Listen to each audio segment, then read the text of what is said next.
we are standing here with the founder and artistic director of the Reefline project, Ximena Caminos. Exactly. I got it, yes. So tell us all about your project.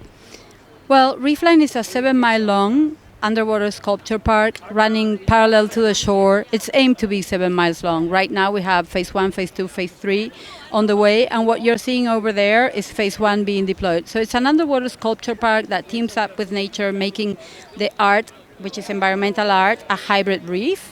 So it sits at the intersection of art, science, and sustainability. And what we're doing right now is we're deploying our first phase concrete coral by artist Leandro Ehrlich. I actually would like to know how you came up with this concept. I know as a citizen of Miami Beach, because I do live here, and I've been very excited about this project for a long time, and we did vote on it, and we did give money to it, so I'm thrilled, but I want to know, how did you come up with the idea?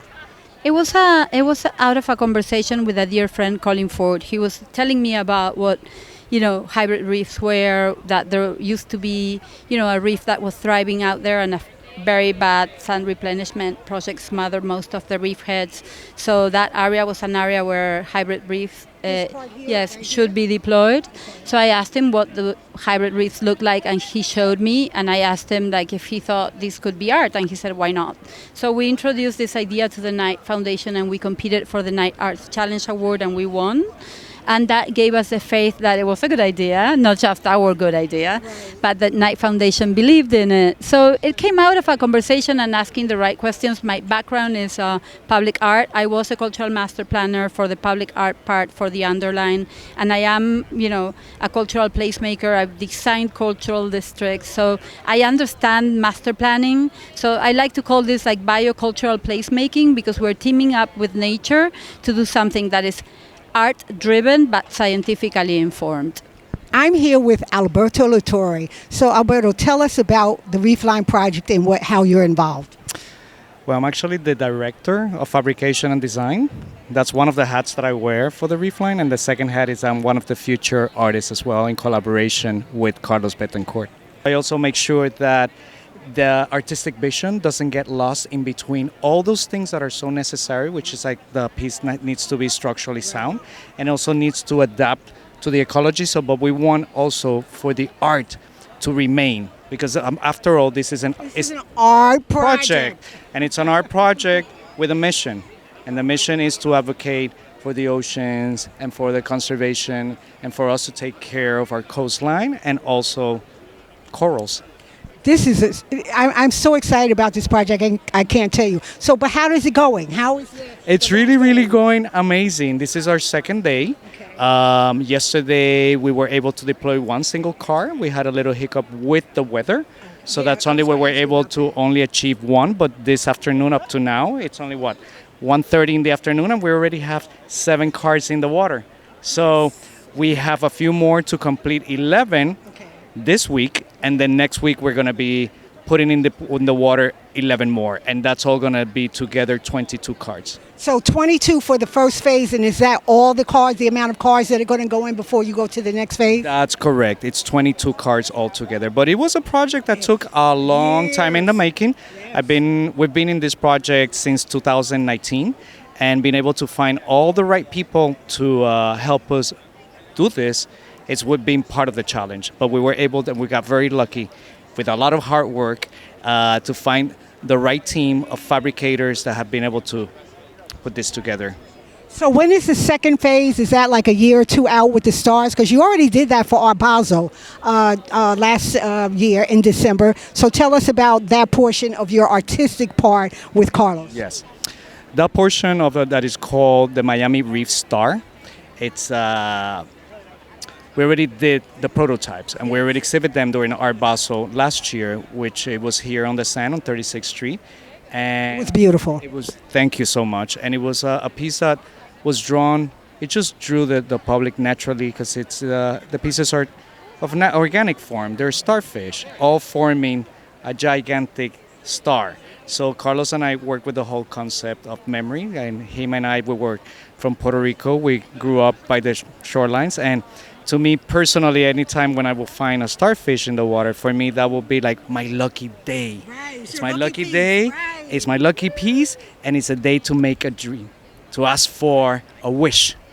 And the same way we grew up also watching stars, and we were stargazers. So it just like the project itself just naturally became from water to the sky. So it's like a reflection of the starfish and the ones up in the sky. Even though the stars in the sky do not necessarily have a shape, but we would tend to romanticize them and be poetic about them and say, and we sometimes draw them like with 5 legs, just like a starfish. You know what else was great? That it was one way in the daytime, and then at nighttime it was lit up with lights. So it just evolved as the day went by from day to nighttime. Yes, so we got inspired by the organisms in the water that they naturally glow. And they're sort of like illuminated, so we wanted to recreate that experience here in Miami. Here is Sorry for Carlos. this. Betancourt. Sorry. And look who's joining us. I know. Sorry, I'm back here with Denny. So in case you are looking for me, right? Bravo. I'll find We'll find you, Carlos. That's the other artist. This is his partner and artist for the next phase of the project. That would be Carlos Betancourt. So, what would you like to leave us? So then that project should be it's already, we already know how to build it, but we still have to finish the engineering and from there do the permitting, and then we can finalize the construction and then place it in the water.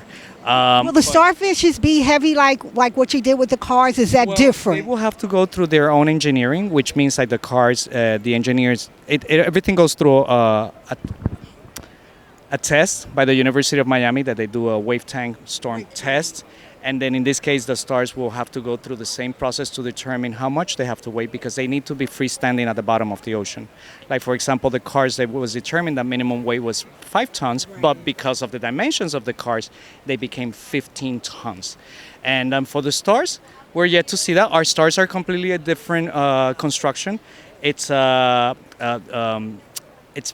been printed, 3D printed with concrete. So we are able to achieve hollow spaces where fish can actually come in and out.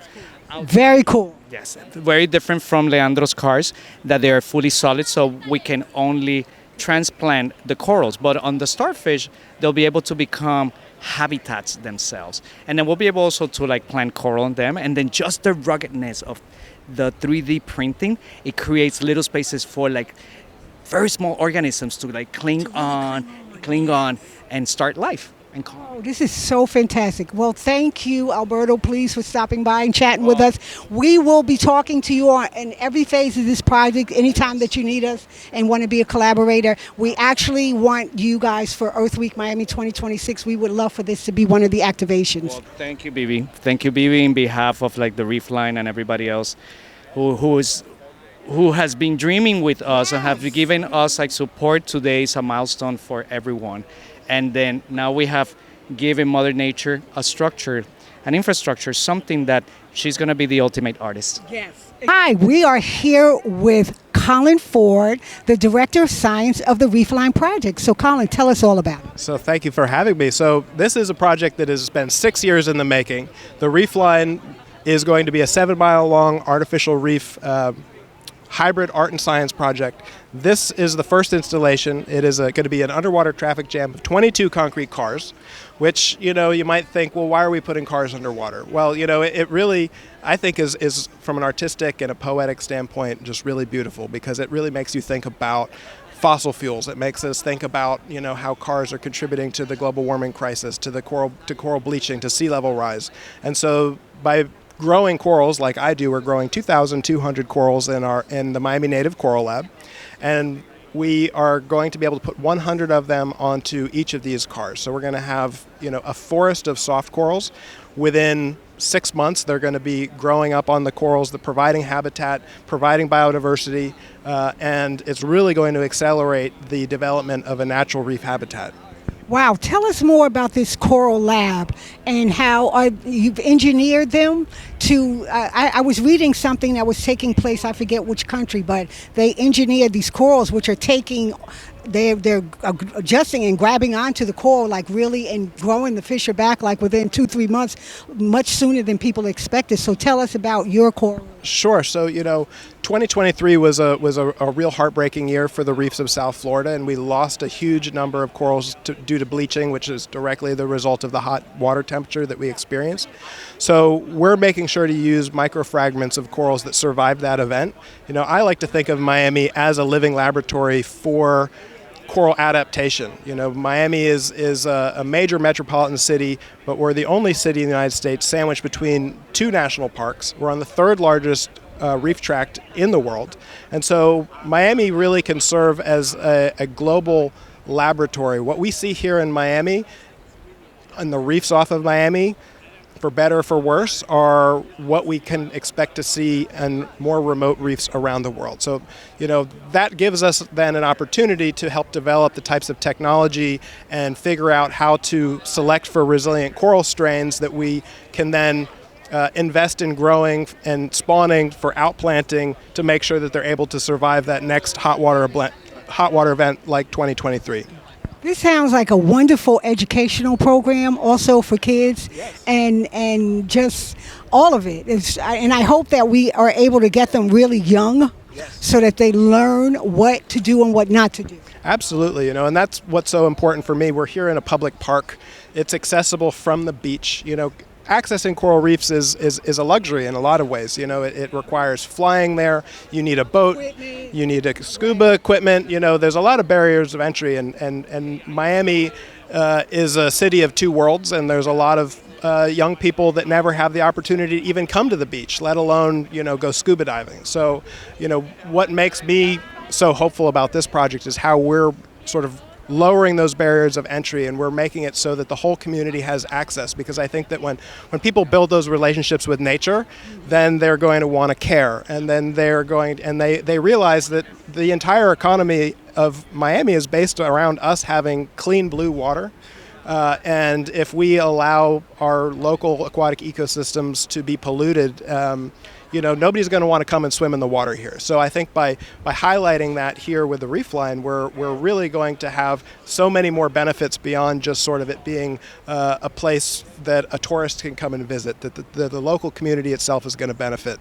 That's fantastic. And I also hope that the Reefline becomes part of the ecotourism factor, that this will actually bring people here to Miami Beach, which they come anyway. But yes, we really needed something added like this. And as I've said before, I've never snorkeled yet in Miami Beach or scuba dived in Miami Beach. So I am very excited about this. And that makes me so happy to hear, because that's exactly what we are trying to change. I think, people, they don't traditionally haven't thought of Miami Beach or Miami as a place for scuba diving. And we actually have some really great reefs offshore. And now we have a really great reef inshore. So, this is, I think, going to change people's perception of what Miami is. It's not just a nightlife playground. It's a city that has solutions, and it's a city that has nature, and it's a city that's leading by example. Thank you. Thank you, Colin. My name is Colin Ford, the Director of Science for the Reefline, and you are watching the Eco Channel.